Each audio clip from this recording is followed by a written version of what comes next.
Si van a Buñol tienen que saber esto, 10 euros es lo que van a tener que pagar los que quieran participar en la próxima tomatina. Junto a los Sanfermines es la fiesta más popular de nuestro país. Los 100 kilos de tomates que se llegan a lanzar en tan solo una hora fascinan a turistas de todo el mundo. Este año pasado participaron 50.000 personas. El alcalde ha dicho que se les estaba yendo de las manos y que por eso ha puesto precio a la fiesta. Golpes, empujones, todo teñido de rojo. Ni por encima puede uno escapar.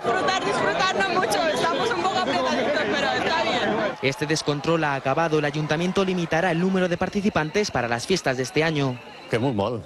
¿Por qué? Porque ya deja de ser fiestas populares. Pues más, porque es el único que tenemos aquí en Buñol. Sí, que tomen la medida me parece perfecto. Pero la gente de Buñol no disfruta.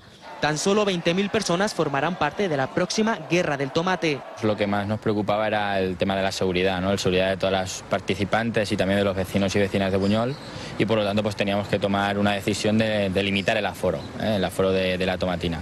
Las entradas costarán 10 euros y se podrán comprar con antelación por internet. Es tan masiva que es imposible pedirle a la gente 10 euros.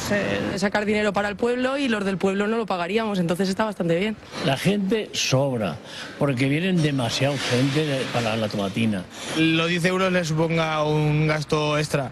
Temen que se pueda perder la imagen acogedora de esta fiesta española, una de las más conocidas mundialmente junto con los Sanfermines. ¿Tú irías a San Fermín a cobrar entrada a San Fermín? Siempre se ha hecho, que todo el mundo ha venido, pero no me parece justo. La tradición de lanzar los 100.000 kilos de tomate en tan solo una hora ha fascinado a turistas de todo el mundo. La carrera de este año con precio de entrada puede que no manche tanto la imagen de estas fiestas orgullosas del tomate. Bueno, pues ha llegado el copago fiestero también, ¿no? Como te oigan en Sevilla o en Valencia diciendo que después de los Sanfermines, lo que han hecho después de los Sanfermines, esta es la fiesta más importante. Más multitudinaria.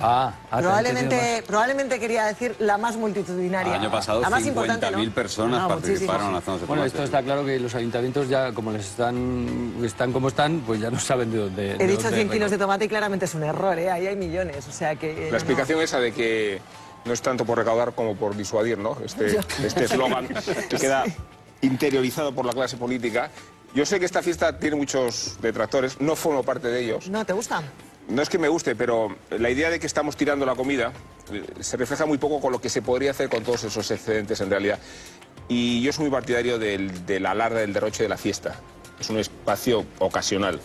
No del carnaval, ¿no? Sí, de ese acabose, de ese sin Dios.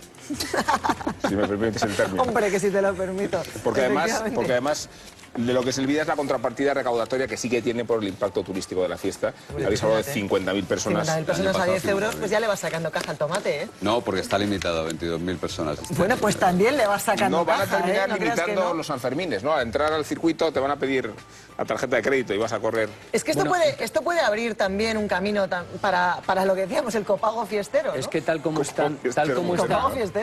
está la economía de muchos ayuntamientos y tal como va a estar, porque las comunidades autónomas van a dejar, por lo menos en Madrid, van a dejar de dar mucho dinero que daban a los ayuntamientos, por ejemplo, van a dejar de financiar o de dar dinero para los servicios sociales.